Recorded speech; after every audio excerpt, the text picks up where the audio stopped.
Well, good morning, everybody, and welcome to the Built Heritage Committee meeting of February 10th, 2026. I'd like to call the members to order. This hybrid meeting is being facilitated through Zoom and is being held on the traditional territory of the Algonquin and Anishinaabe Nation, the original custodians of the unceded land in which the City of Ottawa is located. We extend our respect to all First Nations, Inuit, and Métis people for their valuable past and present contributions to this land. Since this committee meeting is being streamed live on the Ottawa City Council YouTube channel, I'd like to remind participants to keep your microphones muted until I call upon you to speak. For those participating here in the committee room, please use the microphone in front of you and keep your computer muted. I will provide each committee member with the opportunity to ask questions or comment on each item in the order in which they raise their hand in Zoom. For panelists, the raise hand option is found at the bottom of the participants list. For those calling in, press *9 to raise your hand. The committee coordinator and I will be watching for those cues. Members are also reminded to submit any motions, visual supports, or declarations of interest in writing to the coordinator at their earliest opportunity. Although the deadlines have passed for residents to register to speak and provide written submissions to this committee, residents can make written submissions to council. A reminder that if participants are having technical issues with their Zoom connection, they may call in using the backup telephone number provided by the coordinator. I did receive regrets from Councillor Kelly this morning. Could the committee coordinator call the roll?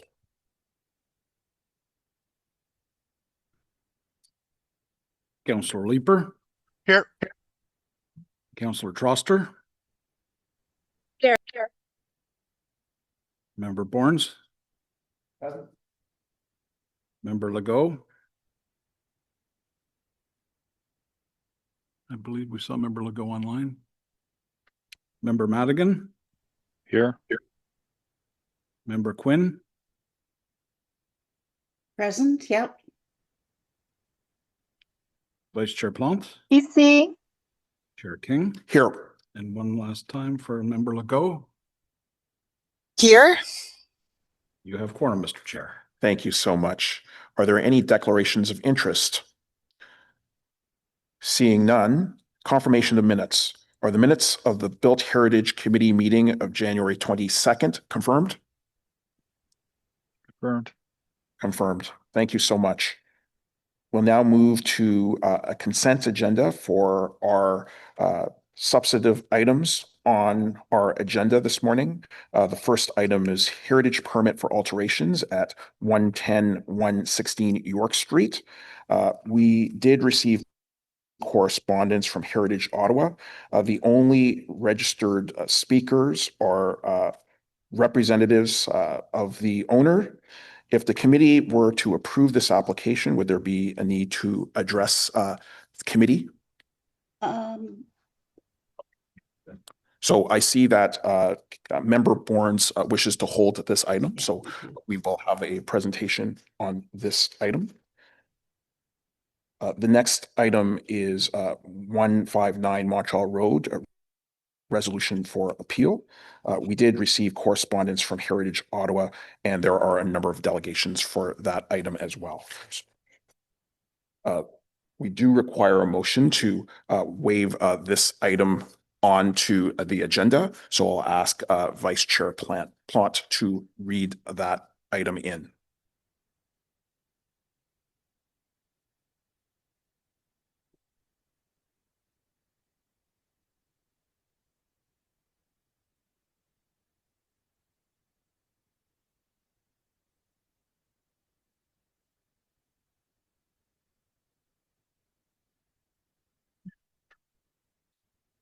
And she might be having problems. I don't see her online.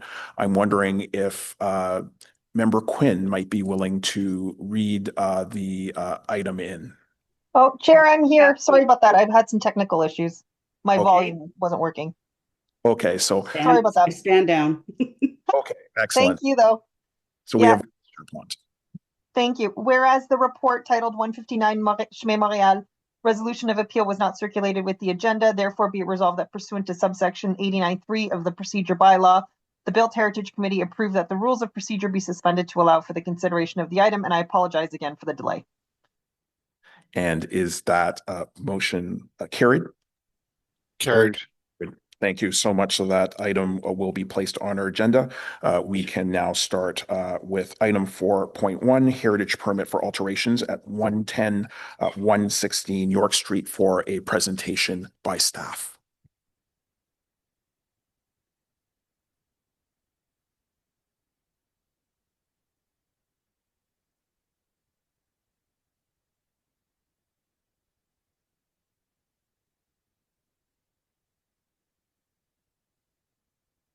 And we're just working to get the presentation up.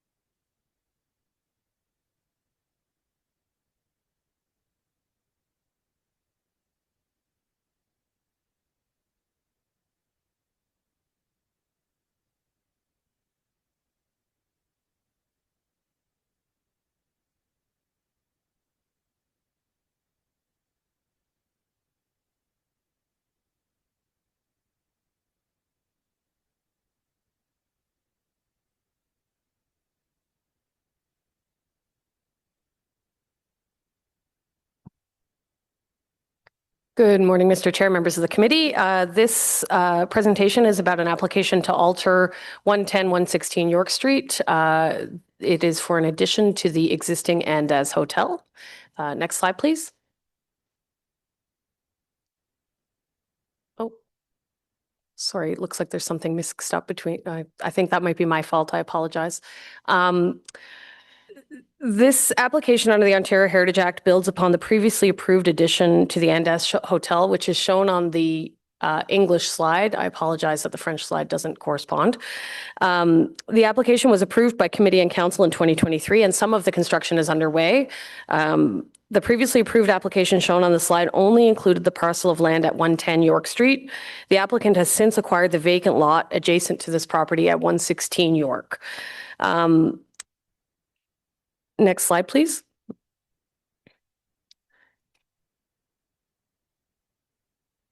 To give you a sense of the site, the existing Andaz Hotel is shown in the photo, and then on the map to the right, you'll see it's highlighted in red or orange. The yellow indicates the boundary of the Heritage Conservation District, so the Byward Market Heritage Conservation District. And then the property in question is immediately to the right of the red, so 116 and 110 York Street. And then the broader property, which is owned by the applicant, is outlined in red. There is an adjacent 22-story high-rise building being built at 137, 141 George Street, just outside of the boundary of the HCD. So just to give you a sense of kind of all of the things that are happening on this block, this proposal is for an addition to the existing Andaz. To the rear, outside of the boundary of the HCD, we have a 22-story high-rise.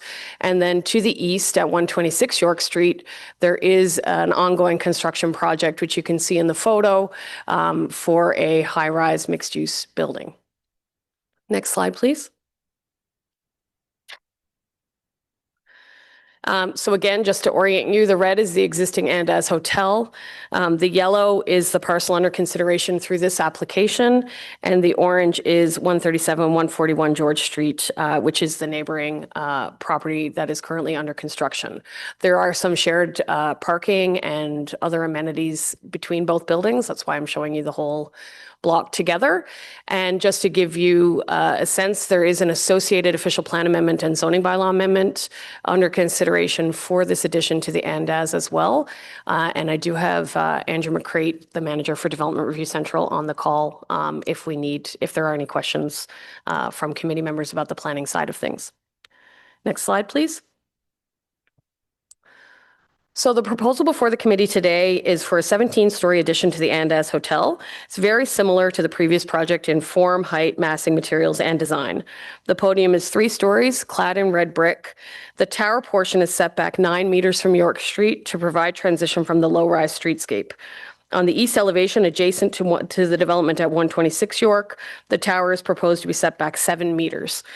The upper floors of the building would be clad in a mix of brick and aluminum panels, and the project also includes 4 levels of underground parking to be shared with the residential building at 137, 141 George.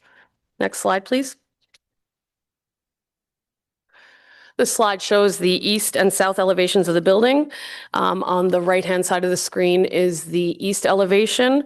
An art installation is proposed along this blank wall, which would face the Heritage Building and new development at 126 York. The proposed total height is 59.12 meters, which is 17 stories. The previous approval was for 16 stories. To give you context, this is generally the same height as the existing Andaz Hotel. Next slide, please. The proposal has been reviewed against the policies and guidelines in the Byward Market Heritage Conservation District Plan, and staff have determined that it is consistent with the plan in the following ways. It results in the removal of a vacant lot in the HCD and a site and building design that will make a positive contribution to York Street through its setback, discrete parking access off of Dalhousie Street, and purposeful change in materiality above the podium. The form, mass, articulation of the podium help to mitigate impacts of the increased height on York. Location and design support the conservation of the defined attributes of the HCD. This meaning it's at the edge of the district, it's outside of the core of the Byward Market building and the surrounding streets. The 3-story volume of the podium and the deep setback of the tower helps to reduce the visual impact of the addition on the streetscape, and the flat roof of the podium and its horizontal and vertical divisions take inspiration from surrounding historical buildings. As an addition to the existing high-rise hotel at the edge of the HCD, it means that the project will have minimal impact on the core of the HCD, including the Byward Market building. And then finally, the addition uses compatible materials and reflects the podium reflects the architectural characteristics of nearby contributing buildings to be sensitive to its context. Next slide, please. This slide is just to give you a side-by-side of the 2023 approval versus today. So the previously approved proposal is on the right-hand side of the screen, and the new proposal that is before committee today is on the left-hand side of the screen. Next slide, please. In terms of consultation, Heritage Ottawa and the Lowertown Community Association were notified of the application. Councillor Plante has been notified, and neighbours within 60 meters were notified of the application. Next slide, please. Staff are recommending approval of this application subject to a number of conditions. The first is to revise the brick on the tower to be more compatible with the HCD. The proposed brick is dark gray or black. Staff recommend that the brick on the tower be revised to be more compatible with surrounding context, and the applicant has agreed to work with staff on this matter. Conditions B and C are standard conditions that we generally include in any approval for a heritage permit. Condition D has been included to ensure that the proposed light or art installation on the east facade meets the objectives of the HCD plan and is developed in consultation with both the city and the Lowertown Community Association. And then finally, a condition has been included to ensure that a final lighting and signage plan is provided to staff prior to the issuance of a building permit. Next slide, please. So in conclusion, the department recommends approval of this application subject to the conditions outlined previously. The recommendations also include the standard delegation of authority for minor design changes and the issuance of a heritage permit with 2-year expiry. Finally, the proposal is generally consistent with the HCD plan, and while not specifically related to the HCD plan, it will facilitate the construction of new hotel accommodations in the market, which in turn will support the economic development and tourism goals for the Byward Market. Happy to answer any questions the committee might have. Thank you so much for that presentation.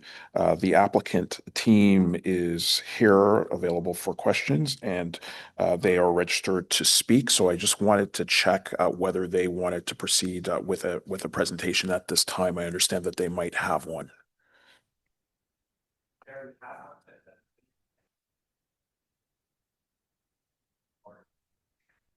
Okay, I think there might be interest in availability to answer questions. So thank you so much for your presence here. This item was held by Member Bournes. Questions for staff or for the applicant team? I'm just wondering why this property is included within the Heritage Conservation District. The Heritage Conservation District for the Byward Market was established in 1991 through a fairly rigorous study undertaken by Julian Smith and Associates. And this section of York Street in particular was included to capture both sides of the street as the gateway to the market. So the building immediately adjacent at 126 York Street is a contributing building in the district, and the buildings on the other side of York Street are contributing buildings in the district. So these are the very edge of the district. And so inevitably you end up, when you draw a boundary, you end up capturing some properties that do not contribute to the overall character of the area. And as I look at the application, the red brick, might be a deviation, but what else in the requirements couldn't have been accomplished under the Heritage, under the Planning Act? Through you, Mr. Chair, one of the key pieces that we focused on in this application from a heritage perspective was about the streetscape along York Street and implementing a setback of that tower to provide relief at the pedestrian scale. And this is supported through the secondary plan for this area as well, that York Street with its wide right-of-way and its central boulevard provides a gateway into the core of the Byward Market. And so we have worked very closely with our planning colleagues on this application for many, many years. There have been a number of iterations of it.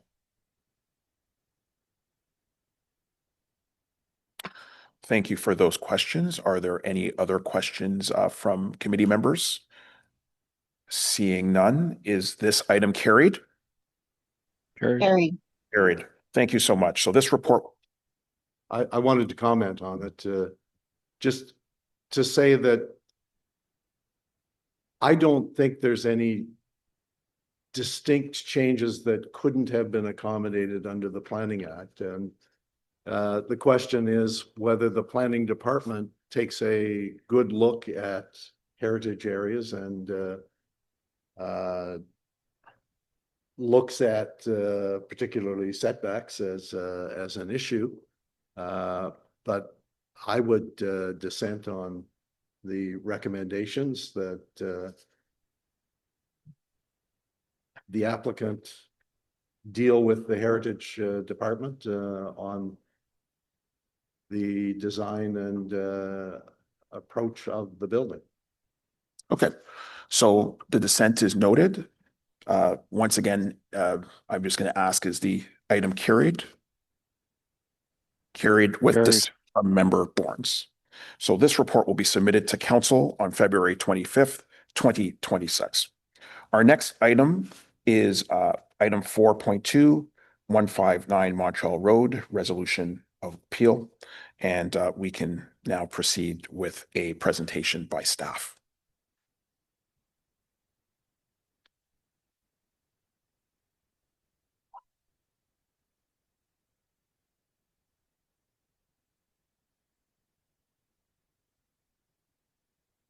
Good morning.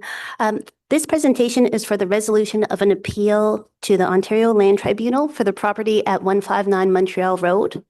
Next slide. The building was constructed circa 1885. It's located on the north side of Montreal Road at Desrochers Street. It's the oldest commercial building on Montreal Road in Vanier. Next slide, please. Just some background on the file. The property was originally recommended for designation in September of 2024. Staff determined it met 4 of the 9 criteria for designation.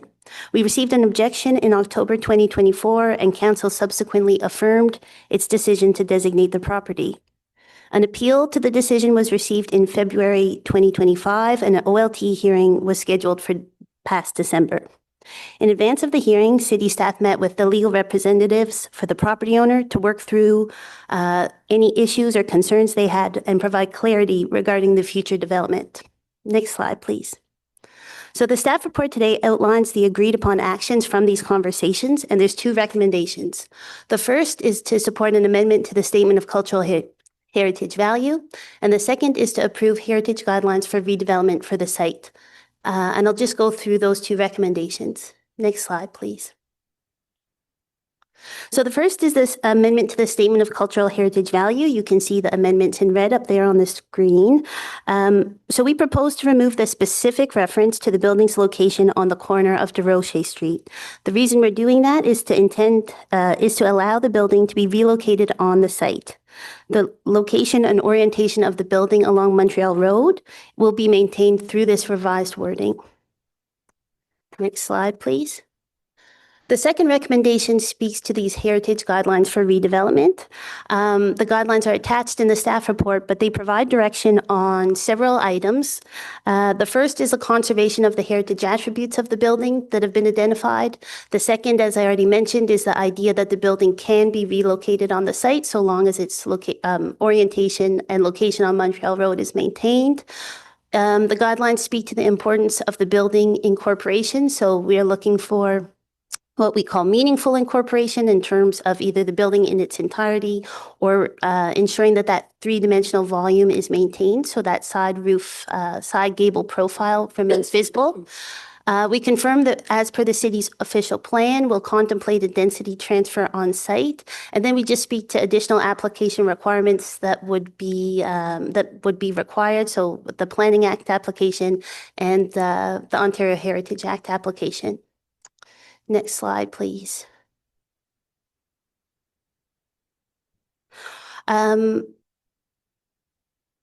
So I think we're missing one of the slides up top. Oh, there we go. So in terms of next step, the appellant is in agreement with this approach. And if these recommendations are approved by committee and council, then the city will seek an amendment to the designating bylaw through the Ontario Land Tribunal. And I'll just note we have staff from our legal services here in case there's any questions regarding that. Thank you. Thank you so much for the presentation. We did receive correspondence on this item from Heritage Ottawa, and we do have two delegations registered to speak, the first being Chris Greenshields from the Vanier Community Association. Okay. Thank you, Chair. I'm speaking on behalf of the Vanier Community Association, the VCA. The VCA welcomes the staff report and recommendations concerning the resolution of this appeal through the Ontario Land Tribunal. This heritage property, Épicerie du Rocher, has been an important part of Vanier and Montreal Road since 1865. It represents one of the few long-standing buildings remaining in Vanier's French Quarter as designated under the Montreal Road District Secondary Plan. We consider the proposed approach, which would retain the building in full as part of the redevelopment of the site, covering 159 Montreal Road and 268 du Rocher, together with 143 Montreal Road, an assembly of lots which provides an opportunity for a significant redevelopment at a key location at the corner of Montreal Road and the Vanier Parkway, once the route of the railway which served Vanier's early development. The building has served the community since its construction, first as a grocery store, general store, and until now as several popular restaurants. Its relocation on the site with suitable setbacks, but facing Montreal Road, will facilitate the completion of the Montreal Road revitalization project, which continues into its 8th year, with giving a wider right-of-way to permit trees and a standard sidewalk, as well as an enhanced public realm along Montreal Road and du Rocher, extending to Vanier's old post office.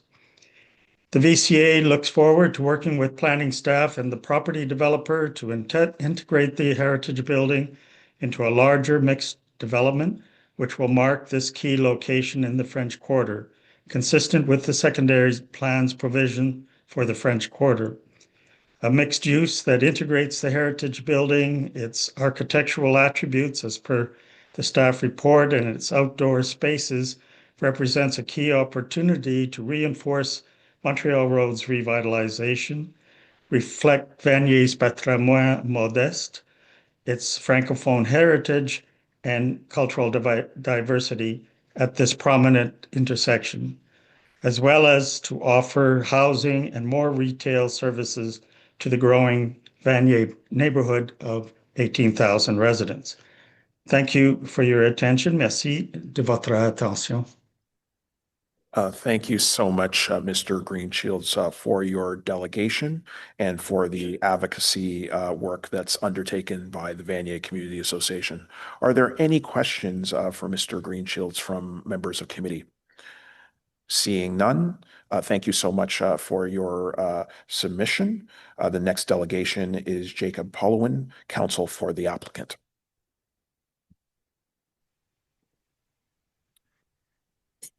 Good morning, Chairman King, members of the committee. I am only here out of an abundance of caution in case members of the committee have any questions for me, but otherwise nothing to add to the presentation of staff. And I just want to thank staff and legal services for their flexibility and for working well with the applicant to find a good resolution to this. Thank you so much. I appreciate your presence here and the fact that we've been seeing applicants working with staff and doing so very effectively. So we're very pleased about that. Are there any questions for Mr. Pollowin from members of committee? Seeing none, thank you so much for being here this morning. And I do believe that we might have Linda. Oh. We had a request from Linda Hode from Heritage Ottawa to participate, but she is currently not online. So seeing that she is not, are there any questions to staff on this item? Member Madigan. Thank you, Chair. Question to staff. The moving of the building on the site, that was part of the discussions and negotiations for the project on the site. Is that correct? Through you, Chair.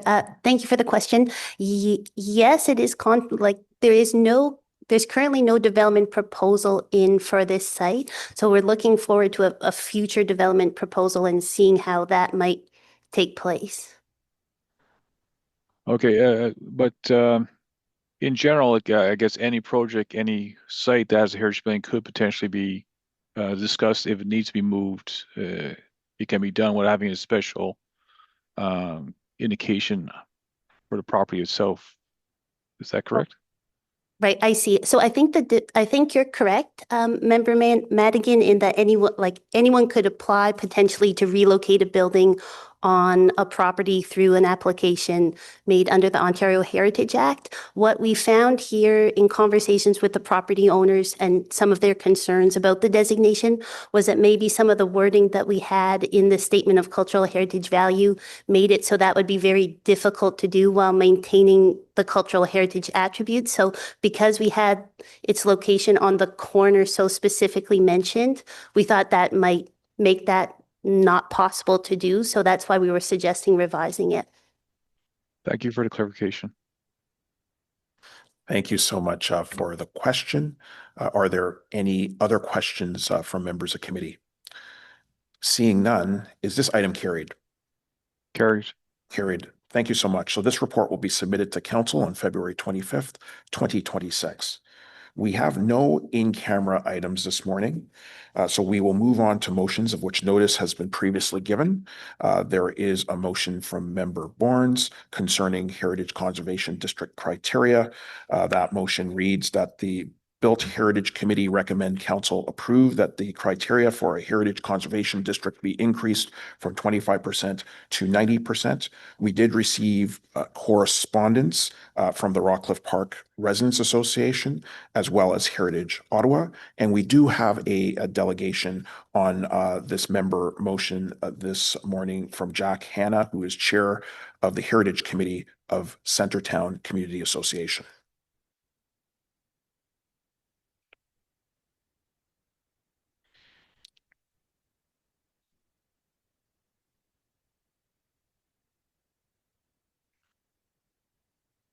And we're just waiting to see if Jack Hanna is online.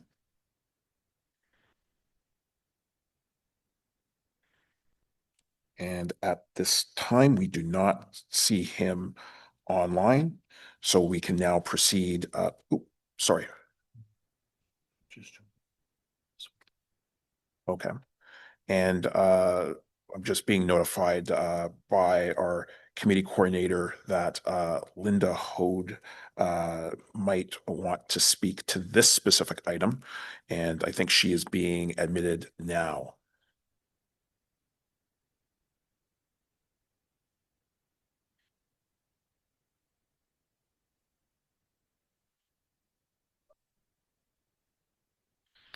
And I see that Linda Hode has joined us.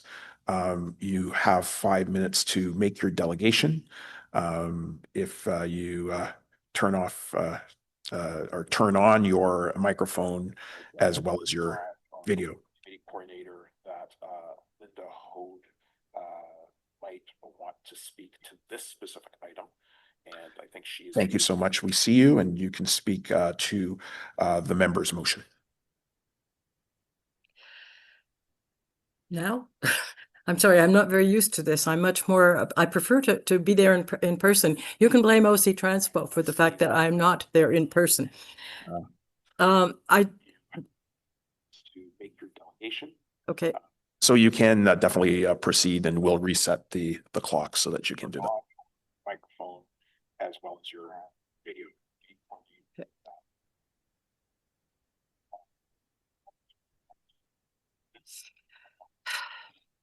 Thank you so much. We see you, and you can speak to the members' motion. And Ms. Hode, you might have to mute your YouTube on your browser if you have it running.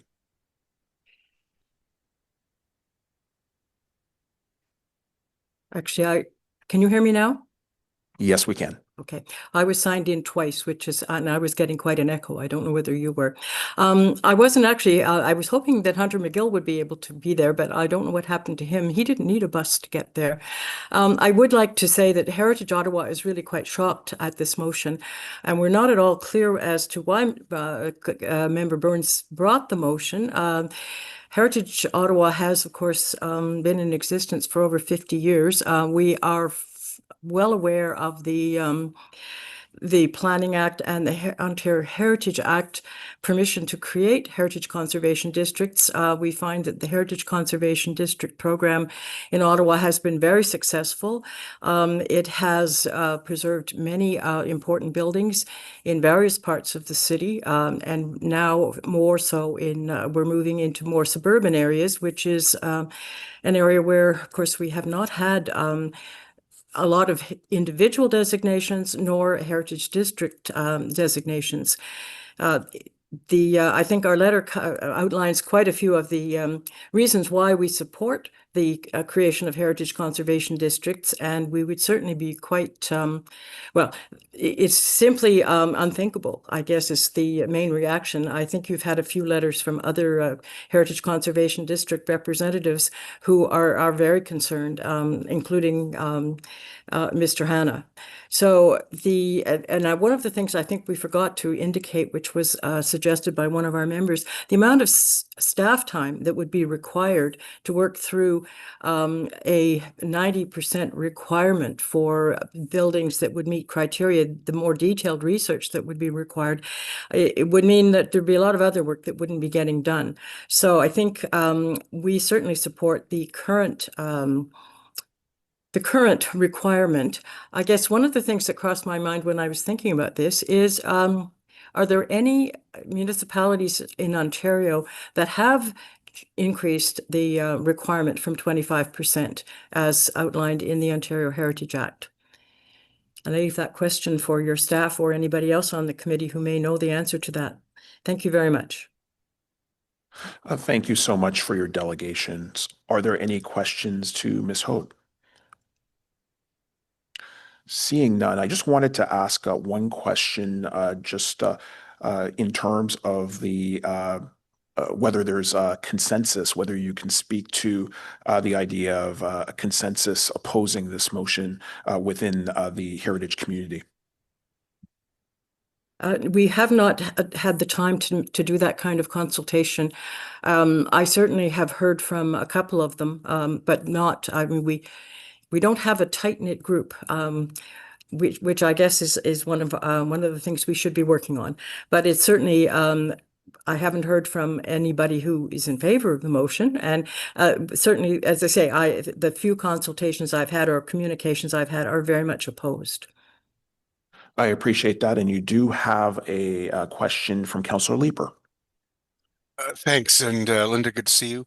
I'm just wondering if there is any appetite at all to revisit the threshold to make it something in between 25 and 90%. I'm trying to discern Member Bournes's motivations for bringing this and bringing such a high threshold. Modifying the threshold is not something we should do without some significant new study and consultation. But is there a circumstance under which you might consider that the threshold should be 30% or 40% or something like that? You're asking the wrong person, Councillor Leeper. Because very recently, Hintonburg was denied a Heritage Conservation District on the basis that we would not meet the 25%. So I think the staff are they take the responsibility for creating a Heritage Conservation District very seriously. And they look very carefully at the criteria in the Ontario Heritage Act.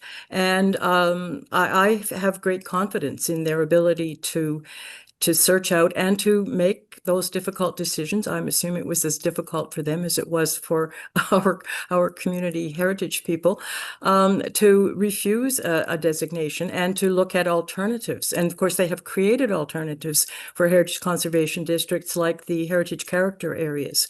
So there is no push, I don't see, on the part of staff to sort of make sure that, or to cover every part of the city and create heritage conservation districts willy-nilly. They take very seriously the requirement to meet 25%. And as we discovered in Hintonburg, which has a lot of, I think, very important heritage buildings, they made the decision, or made the recommendation, you made the decision, not to create a heritage conservation district.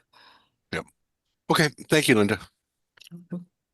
Thank you so much for your delegation. I don't see any hands raised. Oh, sorry. Okay. My only concern is that I haven't yet presented any argument in favor of the motion. And you'll definitely have an opportunity to. And I will talk to have an the opportunity motion to do at that. questions. And I hope that comments would relate to the motion that I bring and the rationale for it, as opposed to, being without rationale. And absolutely, as chair, I'll ensure that people speak to the motion. Thank you so much, Linda, for your delegation. We now move to questions to staff as well as comments. Member Bournes. So just some comment. I'm looking particularly and have particular familiarity with the Centertown Heritage District that runs between Elgin and Kent and the Queensway, or a little bit north of there, and somewhere to the north of Somerset. There is certainly one project that resulted from the heritage zone that was positive. The development at Gilmore and O'Connor was constructive and useful. On the other hand, the Metropolitan Church at Bank and Gladstone was a relatively large concession. It involved removing the front of a church, putting it on a building, and it really was the ugliest church in Centertown that was moved to the front of the building. The church at Argyle and O'Connor that we dealt with last meeting, the developer spent at least $1 million moved the church closer to the street so a high-rise could be built behind it. And why? There was no discussion of housing needs or goals. There was no discussion of parks needs or goals.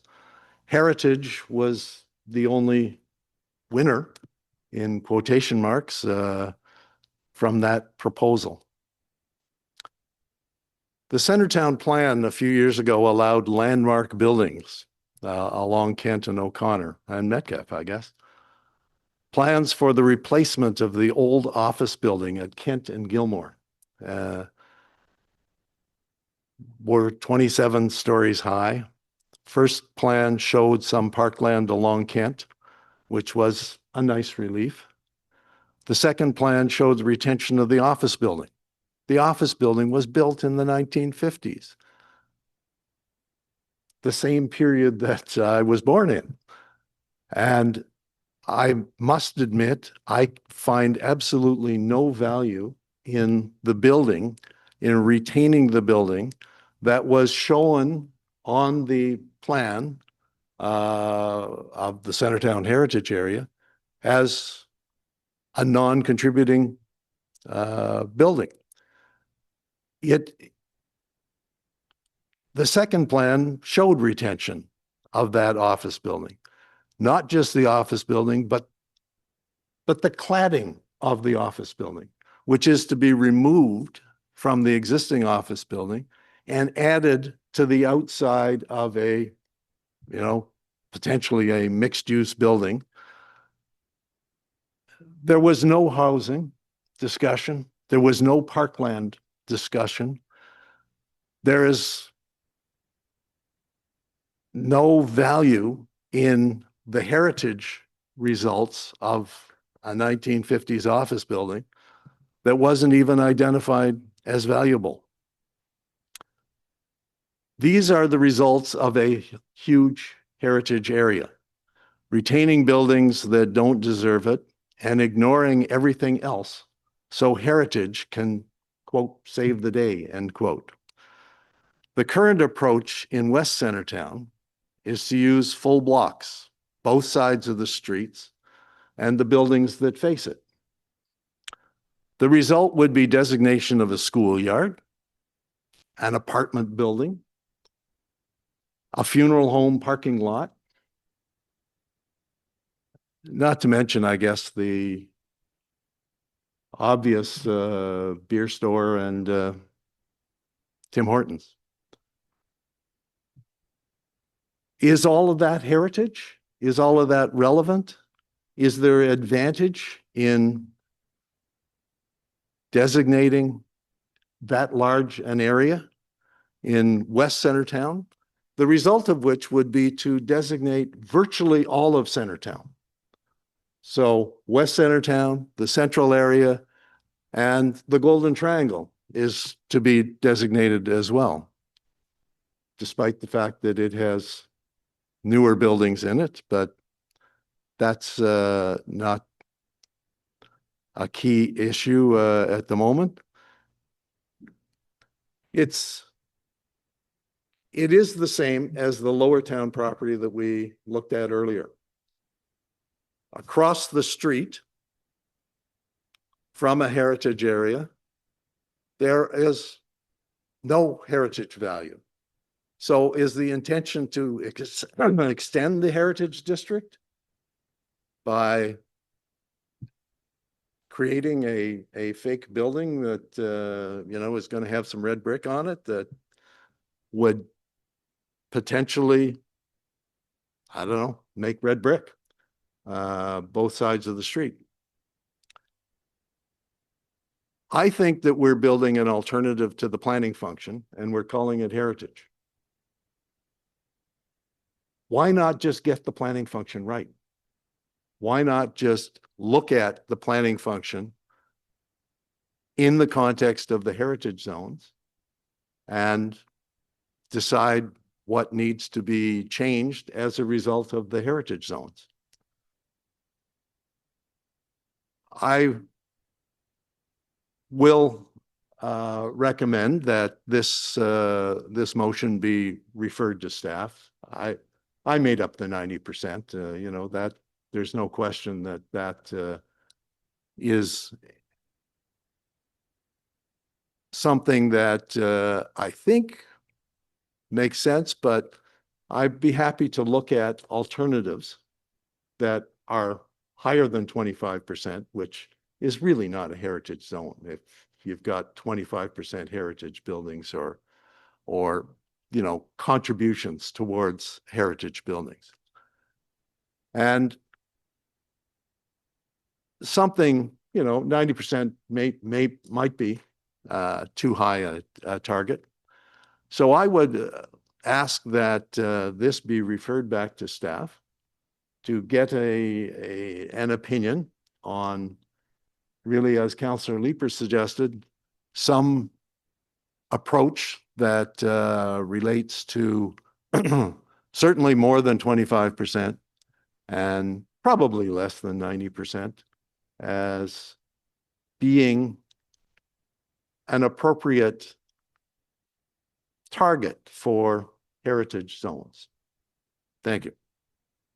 So, Member Borns, are you asking us to have this referred to staff because that would require an additional motion? Yes, and I can prepare the motion if you give me a pen or. We also have Jack Hanna, who has joined us at this time. He was registered as a delegation. So I'll note that both Councillor Troster and Councillor Leeper will resume debate once we hear from Jack Hanna, who is chair of the Heritage Committee of Centertown Community Association.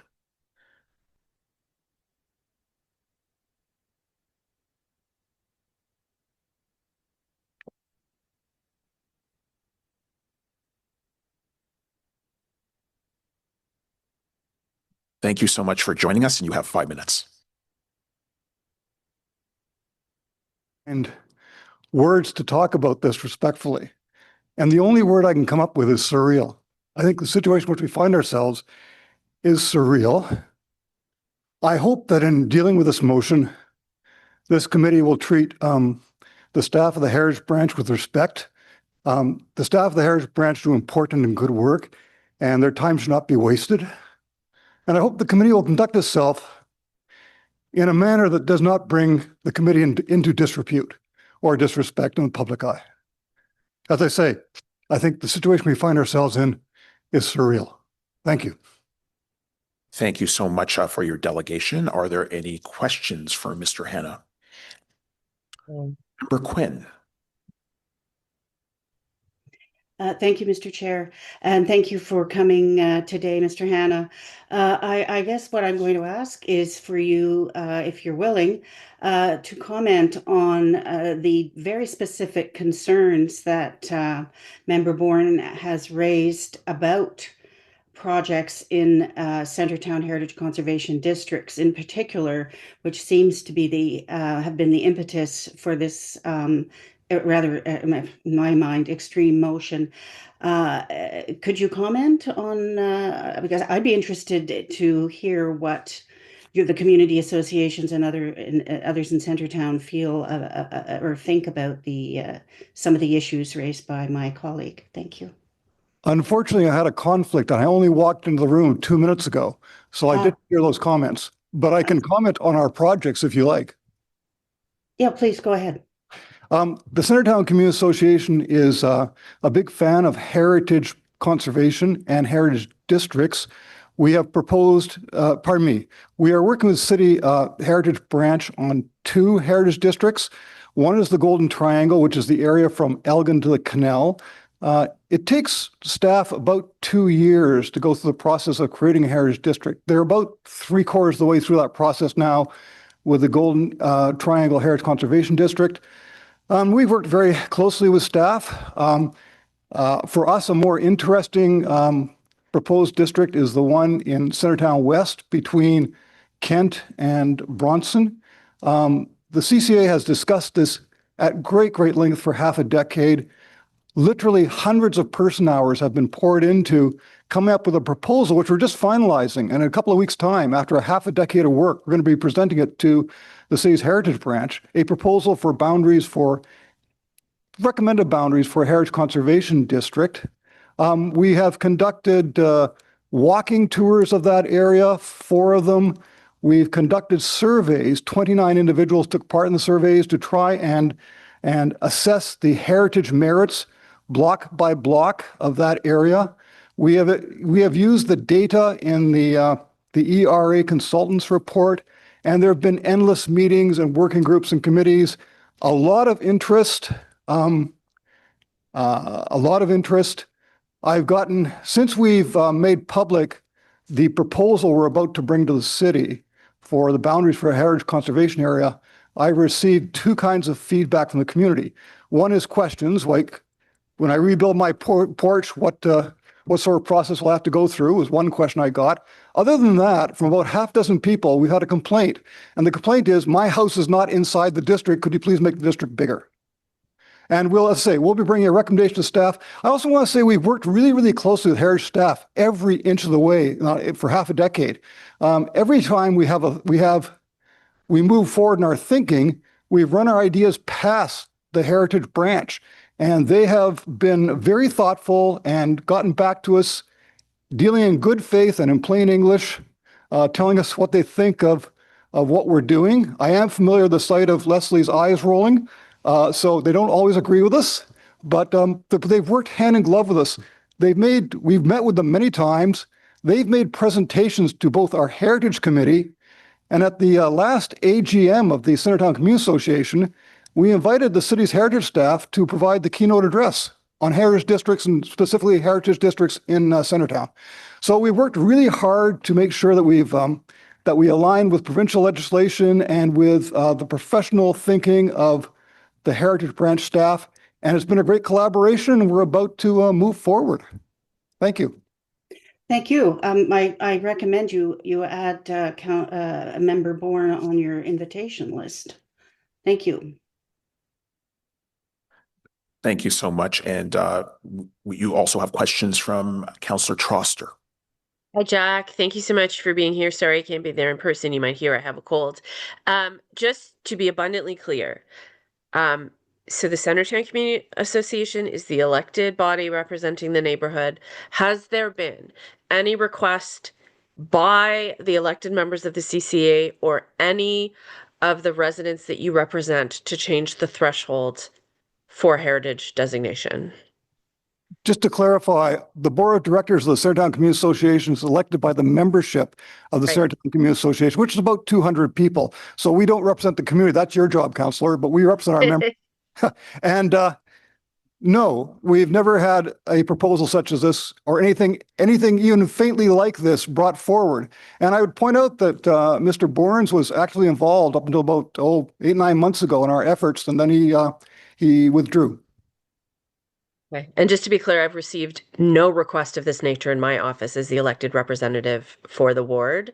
And just to clarify one thing, because Member Bournes suggested that a heritage designation for neighborhood would automatically add heritage designation to a parking lot or to a Tim Hortons. Is that true to your understanding? No, the Heritage Branch has long experience dealing with non-contributing properties, and the Tim Hortons, the beer store, would be non-contributing properties. Thank you very much. I want to thank you very much for your efforts. And frankly, I would like to recommend that this committee not refer this motion to staff and that we simply defeat it. It did not come from the community. It is not supported by the Centertown Community Association, and it's not supported by staff. Thank you. Thank you so much, Member Bournes. Thanks very much. If we look at the north side of Lisgar, from Kent to Lyon, it seems to have an apartment building, a schoolyard. The south side seems to have a couple of relatively newish and relatively poorly designed apartment buildings at the corner. What would make that an attractive block to include in the project. So you're saying, why did we include Lisgar in our proposal? No, specifically Lisgar between Kent and Lyon. I would have to look at Google Maps, but I believe at the corner of Lisgar and Lyon, there's a rather, it's now residences, but it was once a corner store. And the buildings on each side of it, to the north and to the west, all have been impeccably maintained. So it's a magnificent heritage resource. One of the most beautiful heritage buildings in all of Centertown is on the south side of Lisgar, closer to Percy. And there's several others. I mean, and as I say, staff is perfectly capable of dealing with non-contributing buildings, that is, buildings that do not have heritage merit. This is all just, Heritage 101. They can handle that. So what were the guidelines that you were given from staff as to what should be included in a zone? Sure. Their main concern was that it to be defendable, that it have strong heritage character. They also suggested that it should have roughly straight borders so that people can comprehend it. I'm trying to think of other considerations. Whole blocks? Was that? Oh yeah. You don't want to use partial blocks because you don't want to use partial blocks. And both sides of blocks? Both sides was preferred, but not mandatory. And the opposite side of the street? Isn't that both sides? Well, when you come to an end part, such as Percy, you've included the buildings to the west of Percy. In some cases, I believe we have. I'd have to look at my notes. Yeah, you didn't include the curling club. I must admit that. Why would you not include the curling Member club? Barnes, we should be talking specifically to the motion. It sounds like we're talking to a specific application.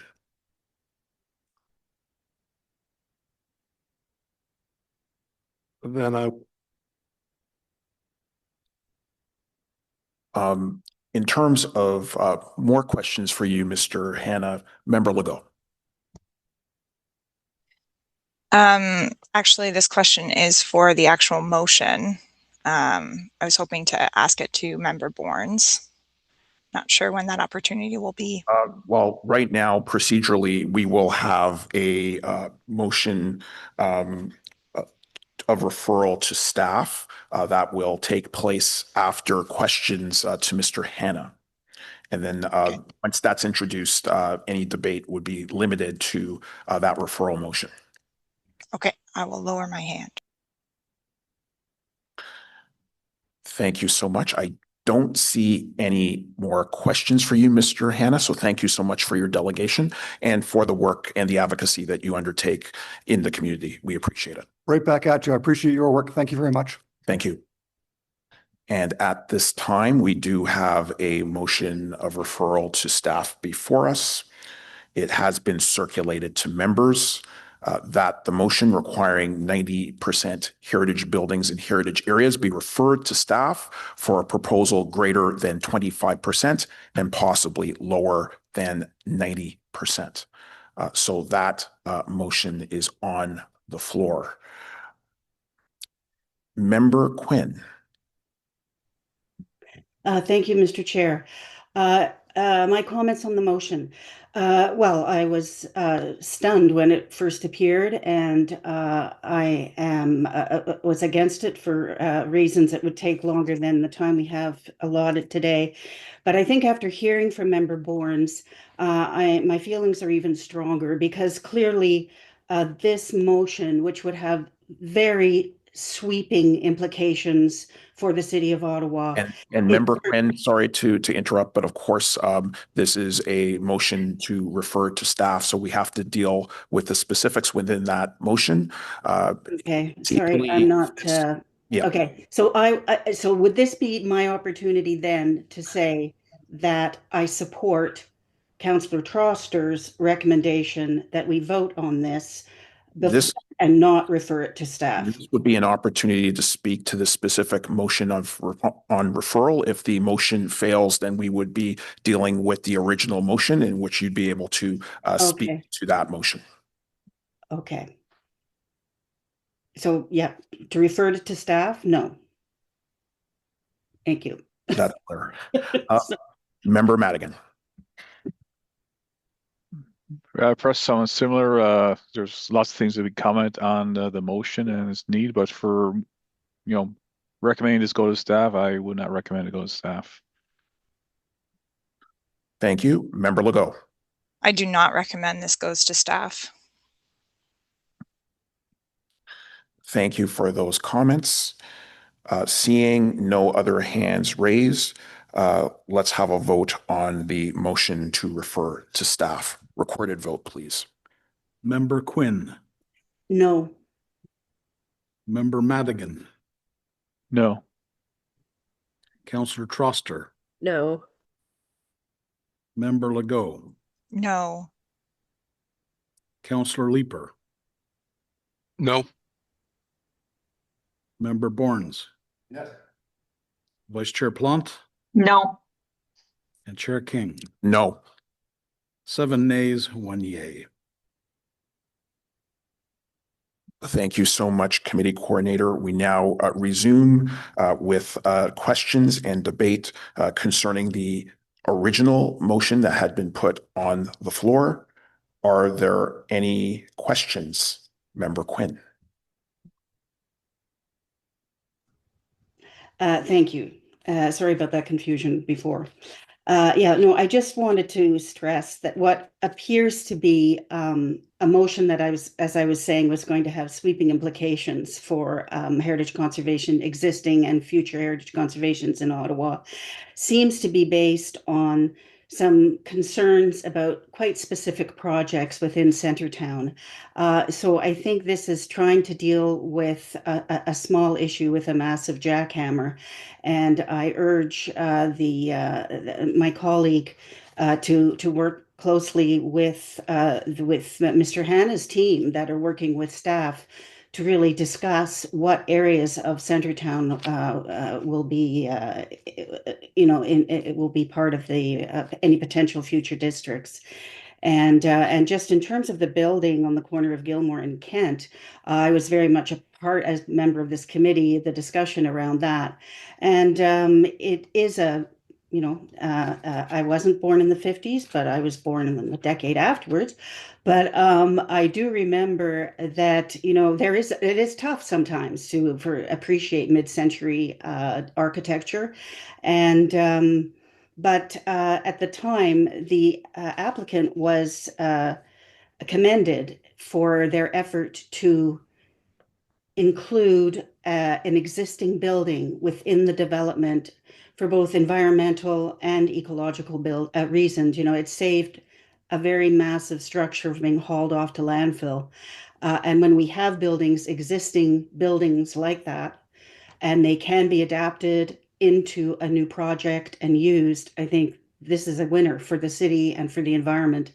And also, and Councillor King, you can correct me if I'm wrong, but this committee really, our parameters are shaped quite tightly, and we are told that we have to stick to our knitting, and that is heritage. So housing issues and green space, we are really not mandated to handle those kinds of issues. So I don't think we should be scolded for not doing so, if I may say so. But at any rate, those are, I think, I would recommend that there are probably solutions to concerns that you have, Member Borns, within the community of Centertown. And those are my comments. Thank you. Thank you, Chair.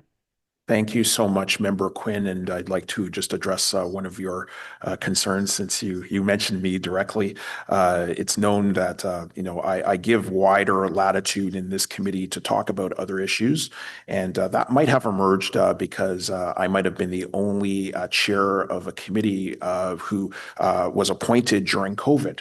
And so we ensured that for the sake of transparency and accountability, that there was fulsome discussion and fulsome presentations at committee. So despite the fact that there's wide latitude, I want to really reify your point that our remit as a committee is to deal with Part 4 and Part 5 of the Ontario Heritage Act, which is, in my mind, as legitimate in terms of its supremacy of consideration as the Planning Act. Councillor Leeper. Thank you very much, Chair. Just, I think, a question of clarification around the process of creating heritage conservation districts. There will be a request from the community. There will be a suggestion from staff. There is study of an area, and then a heritage conservation district is finally proposed. Now, before staff can recommend the creation of a heritage conservation district, they at minimum have to demonstrate that it has met that 25% threshold. But to staff, is it then open to council to refuse the staff recommendation to create a heritage conservation district on the basis that council feels generally that no, this one, even though it meets the bare minimum 25%, we're looking for more? Through you, Mr. Chair, yes, absolutely. Heritage planning staff provide professional planning advice to this committee and to council, and this committee and council make that decision. Yep.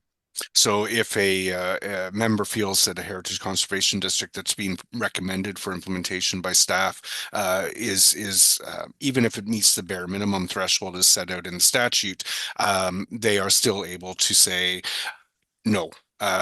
We don't consider that this is the right one, or to modify the boundaries that have been recommended by staff to modify various different attributes of the heritage conservation district. So I think the opportunity to push back at a staff recommended heritage conservation district is a political one, and I think members should avail themselves of that when it comes forward. But I don't see that we should constrain our staff from recommending HCDs on the basis of the tools that are available in the statute. So thank you, Chair. Thank you so much, Councillor Leeper. Member Madigan. Thank you. Just a couple of comments.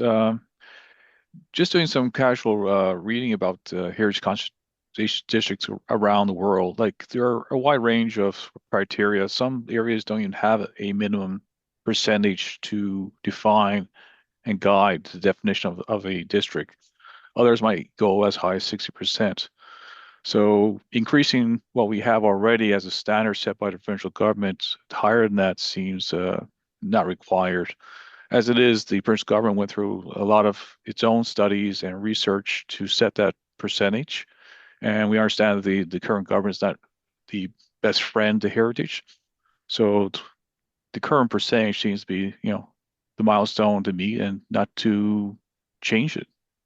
So I think this is a debate that, if there is actually a widespread debate for a particular heritage conservation district by the people in the district, that will change the dynamic of defining what that district is. But in general, as I understand it, most districts have had the support of the people within it, generally. Of course, there are people who go counter that. But going to the point, we always like to hear discussion and alternative viewpoints if there's a need to discuss it. But going forward, I think what we have right now still sets the standard. Thank you. Thank you so much for those comments. I don't see any other hands. Oh, Member Borns. Thank you, Mr. Chair. My concern really is that the decision to include entire blocks and to include both sides of blocks results in incredibly low ratios of suspected heritage properties. I would argue that staff needs to change those approaches, and the community needs to recognize as well that the purpose of heritage zones is not to achieve planning goals, but is to achieve heritage goals. It's to save properties that require saving and to identify those properties that need to be put in a zone or an area. Property owners have no problem identifying whether or not they are within a zone. They look up the zoning. They can find out whether they're in a heritage zone. The idea that a heritage zone needs to run from a street to a street and a street to a street is not consistent with property owner requirements. Maybe it's consistent with planning department requirements or heritage area requirements, but it's not required from the point of view of property owners or property tenants. So I would argue that we need to eliminate the need, the desire to go across streets where there's no heritage buildings and to use entire blocks where there's no heritage buildings. I will perhaps, I understand this motion will go down, and I'll move that as a separate motion at another meeting. Member Legault. Yes, thank you. Member Borns, I'm trying to understand where you're coming from. And like, is this a density issue? Like, you want to be able to create higher density on those blocks? And I'm asking you this just because we will be working together at least until the end of, you know, this 3-year term, and I think it's important that I understand your perspective. So like I had the transcript on, and I was trying to read your speech, and I just don't I thought at one point it was to kind of abolish the heritage character districts and sort of cancel that as part of the heritage programming and move it to the planning department. But is it more that you want to sort of tighten up the boundaries of these heritage character districts, or is it again a density thing that is really it's outside of our control? It's not within our mandate. I wish to tighten the boundaries of the heritage conservation districts. Okay. Thank you. I don't see any other hands, but as the committee considers this motion, I'd like to hear from our heritage planning staff to better understand how the current approach towards heritage conservation districts is working in practice.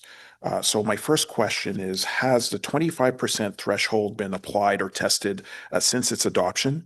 And if so, what data or outcomes has staff observed to date? Thank you, Mr. Chair. The 25% requirement was only enacted through the Ontario Heritage Act in 2022. Staff have not brought forward any heritage conservation district plans or new heritage conservation districts in that time. What the committee will have seen are a number of the heritage conservation district feasibility assessments, where we have been applying the 25% test towards the potential to meet for the district as a whole, rather than a building by building analysis. What I can say is that we are, as has been alluded to in this meeting, working through the Golden Triangle Heritage Conservation District study. And at this point in time, I can sort of tell the committee that right now over 70% of the properties within the study area meet at least 2 of those criteria. That being said, there are a number of properties that do not meet those criteria, and we will be recommending a boundary adjustment when the final HCD plan comes forward. So staff are very much aware of this, and we are working through it, but we have not brought anything forward yet. Thank you for that clarification, especially around heritage conservation district boundaries, which I think differ from citywide criteria. How many of the city's existing heritage conservation districts would meet a 90% threshold today? Which would not? Well, as I said, the 25% threshold is very new. That being said, since the inception of the city's Heritage Conservation District program in the 1980s. Property by property surveys have been undertaken and properties have been evaluated using similar criteria to what is in place today. That being said, I would argue, without having done the analysis, that none of the existing HCDs would meet the 90% threshold. Are there any districts currently under study or consideration? And what percentage of contributing properties do they currently meet? We have a large work program of heritage conservation districts coming up. The only one that is currently under active study is the Golden Triangle study that I just talked about, where we are looking at, in draft form, potentially approximately 70% of the properties meeting 2 or more criteria. Parts 4 and 5 of the Ontario Heritage Act recognize heritage value tied to landmarks and planning intent at the district level. Can staff explain how these criteria are applied together when evaluating a proposed heritage conservation district? Again, I think the issue here is that we have a very new framework from 2022. We have very little guidance on how we should be using this framework from the Ministry of Citizenship and Multiculturalism, and we have few examples of other municipalities around the province that have brought things forward. So what I can tell you is how we have in detail analyzed how we think we should use the criteria to assess a district. And so what we're doing, just as an example for Golden Triangle, is that and we've done this for the feasibility assessments as well, is that we're looking at the potential district or the study area as a whole and saying, okay, based on our research and analysis of this area and its sense of place and its the way in which it's developed and its contributions to the story of the national capital, which criteria would the district as a whole meet? And so we, for instance, for Golden Triangle, we're saying, okay, well, the whole district might meet the design criteria around physical value. It might meet the historical and associative criteria around theme. It might meet the contextual criteria as it relates to intact streetscapes. And there may be some properties that might meet that landmark criteria because of their being planned around something like the Rideau Canal. So if we take that, that's say 4 criteria out of 9. Then we have gone building by building and analyzed each building only against those 4 criteria. So in fact, we're raising the bar on ourselves because we now have to meet 2 out of 4 in order to meet that 25%. So I suppose it's safe to say that the 25% threshold is intended to function as a council-approved minimum starting point, allowing higher percentages to be evaluated on a case-by-case basis rather than as a fixed requirement.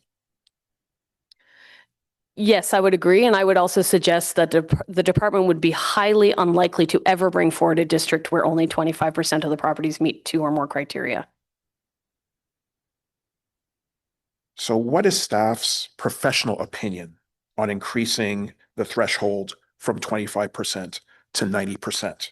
Particularly with respect to its impact on future HCD designations? I think from our perspective, there are 2 main points. One, I think that 90% is an extremely high bar. 25% may be a low bar, but it's the minimum. And I think further to Councillor Leeper's point, council always has the ability to say no to a district. The second point I would make is that I think it's premature to present this as a problem when we haven't actually tested it. It's a very, very new framework. It hasn't been used. And I think we are in a position whereby we don't have enough data to understand whether or not it is a low bar or whether 90% is a high bar. I appreciate those answers from our professional heritage planning staff. I do have one more additional question to the Office of the Clerk, and I'm just wondering if the Clerk's office can clarify what access members of committee have to staff and the Clerk for procedural or technical questions related to this motion, including the ability to seek clarification outside of committee meetings. Thank you, Chair.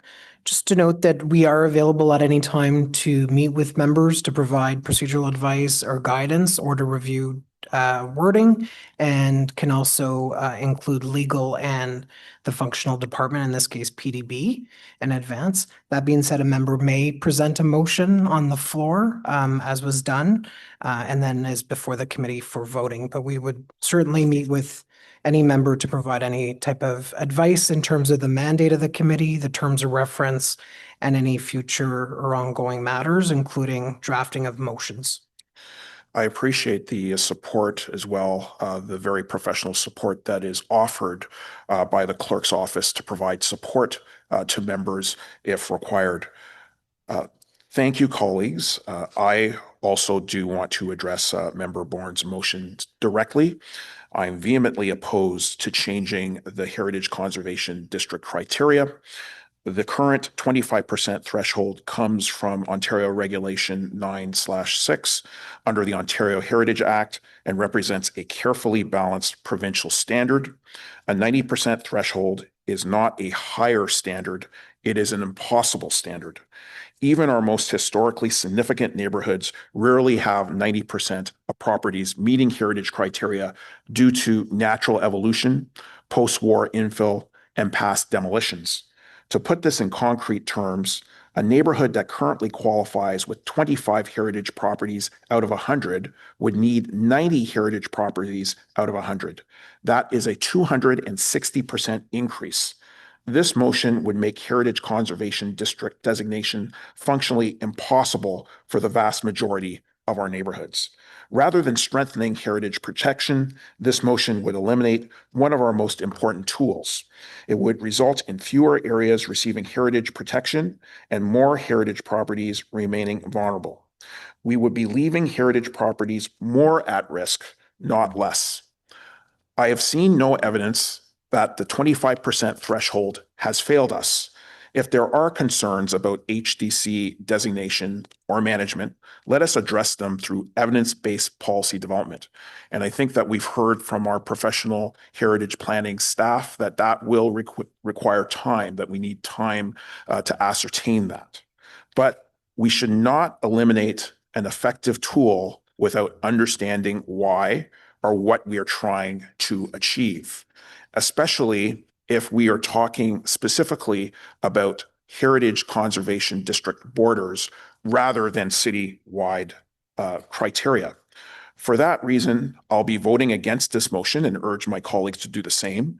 And on a personal note, I would just say that this, in my estimation, is one of the least informed motions that I've encountered on my time in this committee. I also want to remind all committee members that you have access to legal and planning staff advice when drafting motions.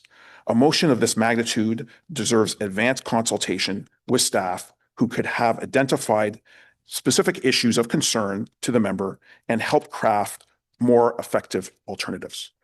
At this point, I believe we should proceed with a recorded vote. Member Quinn, No. Member Madigan, No. Councillor Troster, No. Member Legault, No. Councillor Leeper, No. Member Bournes, Vice Chair Plant, No. Chair King. No. 7 yeas, 1 yay. 7 nays, 1 yay. The item fails on division. The next item is notices of motions. Are there any new notices of motions? Seeing none, are there any inquiries? Seeing none, other business. And we do have 2 items being forwarded by staff under other business.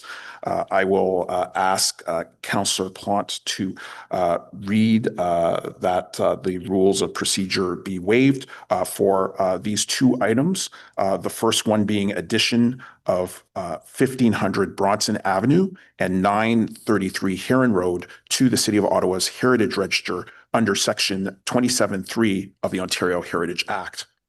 Yes, thank you so much, Chair. Excuse me. Sorry, can you scroll up a bit? It's not at the bottom for me. I only see the moved by.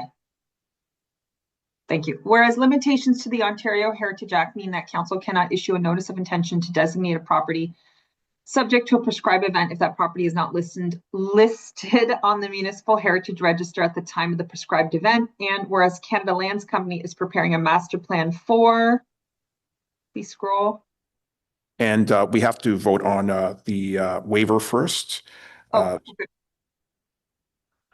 Go ahead. That the rules of procedure be waived to consider the matter below at the February 10th, 2026 meeting of Built Heritage Committee due to timing considerations to preserve council's ability to issue notice of intention to designate. Woo, thank you. Carried. Carried. Carried. And now we can move forward with main portion. Thank you. Whereas limitations in the Ontario Heritage Act mean that council cannot issue a notice of intention to designate a property subject to a prescribed event if that property is not listed on the Municipal Heritage Register at the time of prescribed events. And whereas Canada Lands Company CLC is preparing a master plan for Confederation Heights in tandem with a city-initiated secondary plan and zoning bylaw amendment, and whereas the city-initiated secondary plan and zoning bylaw amendment may be prescribed events for the purposes of the Ontario Heritage Act, and whereas the former CBC headquarters, known as the Edward Drake Building, located at 1500 Broston Avenue and 933 Heron Road, are not listed on the city's Heritage Register, and whereas the property owner has no objection to the listing on the property of the Heritage Register or its anticipated designation under Part 4 of the Ontario Heritage Act, and whereas the Ontario Heritage Act provides that non-designated properties may be included on a municipal register if council believes the property to be one of cultural heritage value or interest, and if the property meets one or more of the criteria outlined in Ontario Regulation 906, and whereas staff have determined that the Edward Drake Building at 1500 Bronson and 933 Heron Road is highly recognizable landmark, an outstanding example of expressionist architecture and modernist design, holding direct associations with the CBC and renowned acoustician and chief architect of the CBC, David Gorton McKinstry, therefore satisfying more than one of the criteria.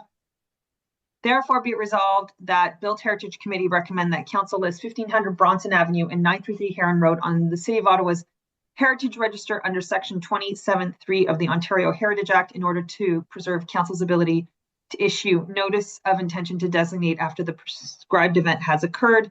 Therefore, be it resolved that the rules of procedure be waived to consider this matter on February 11th, 2026 council meeting. Merci. Thank you so much, Vice Chair Plant, for bringing that forward on the floor. We do have Catherine Constantine, who is from Canada Lands Company. If there are specific questions to be posed on this item, otherwise, are there any questions to staff or to the registered delegate? Member Madigan. Yes, thank you, Chair. Question on ownership: is the building still considered property of the federal government, Public Works, or has it been shifted over to Crown Corporation? It is still under ownership of PSPC at this time. Thank you. The reason I'm asking is because we had at the last meeting a question about designating the former RCF mess, and one of the resistance was that it was owned by the federal government and shouldn't be designated. It's just interesting that designating this building, these properties are open to be done in a favorable way. So thank you very much. Thank you. Any other questions? Seeing none, is this item carried? Carried. Carried. Carried. Thank you so much. So this matter will be considered at the council meeting for February 11th, 2026. The next item is demolition of the buildings located at 227-229, 231-233, and 235-237 St. Patrick's Street. And I will once again ask Vice Chair Plant to waive the rules of procedure to advance that motion so that we can waive the rules of procedure. That the rules of procedure be waived to consider the matter below at the February 10th, 2023 meeting of the Built Heritage Committee due to correction timeline. Is this item approved? Approved. Carried. Thank you. So we can go ahead with the main portion, Vice Chair Plant. Whereas in September 2024, through report ACS 2024 PDB RHU 0069, a heritage permit was issued for demolition of the building located at 227, 229, 231, 233, 235, 237 St. Patrick Street under Section 42 of the Ontario Heritage Act. And whereas the heritage permit included a coordination requiring that the registered owner of the property to enter into agreement with the city to be registered on title, requiring interim landscaping and maintenance on the site until redevelopment takes place. And whereas the owner of the property has neither entered into said agreement nor taken any steps towards demolition, and whereas the 2024 engineer's report indicated that the buildings were in poor condition and required demo, and whereas since that time the buildings have been continued to deteriorate with no maintenance or rehabilitation, whereas Building Code Services issued an order to remedy an unsafe building on each property on January 21, 2026 with a correction timeline of February 20th, 2026. Therefore, be it resolved that the Built Heritage Committee recommend to Council, 1, waive the condition of the heritage permit in the instance that the city undertakes the demolition of the buildings according to the order of remedy of an unsafe building issued for each property on January 21, 2026. And could you scroll, please? And staff be directed to ensure the interim landscaping of the property in accordance with the heritage permit. Thank you. Thank you so much for bringing this item to the floor. Councillor Leeper has questions. Thanks. I think it's reasonably clear, but whose responsibility, and particularly financial responsibility, would it be to landscape the property in the instance the city does the demolition? Through you, Mr. Chair, that is something we're working through with Building Code Services. The property would need to be put into an interim condition post-demolition, so we expect that it would be part of the tax rolling that would occur as part of the demolition of the properties if the city undertakes it. So, and just to make sure I'm clear on this, the city may end up demolishing these properties, and this motion would relieve the city of the requirement to implement that temporary landscaping? No, that's actually not entirely correct, partially correct. So the city, this motion is intended to basically set the city up so that in the instance that the owner does not comply, that we are able to proceed with the demolition without having that registered agreement about the landscaping. And so we've through this motion recommended that council waive the condition of the registered agreement, but direct staff to landscape the property to an interim condition should we undertake that demolition in accordance with the approved heritage permit. May I take a look at that second clause of the be it resolved? Yes, and I think we're going to bring that back up for you, Councillor Leeper. Thank you. It's I guess I'm wondering, what is the accountability on this? Staff be directed to ensure the interim landscaping. So if the property winds up not being landscaped by the end or midsummer or whatever,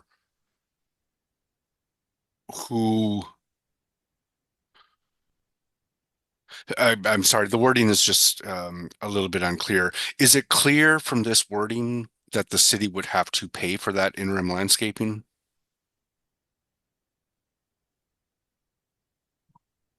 I might seek legal's opinion on that, but that is the intention.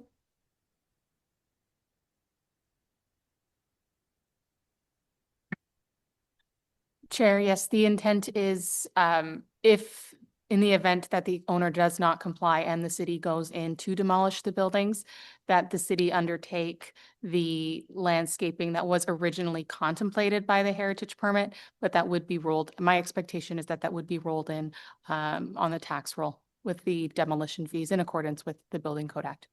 Okay, thank you. Thank you. Seeing no other questions, is this item approved? Carried. Carried. Thank you so much. So this item will also be considered by council at on February 11th, 2026. Sorry. This item will be going to council on February the 25th. So thank you so much. That is all of our substantive business. We are adjourned. The next meeting of Built Heritage Committee will be on Tuesday, March 10th, 2026. Thank you so much, everybody. Thank you, Chair. Thank you.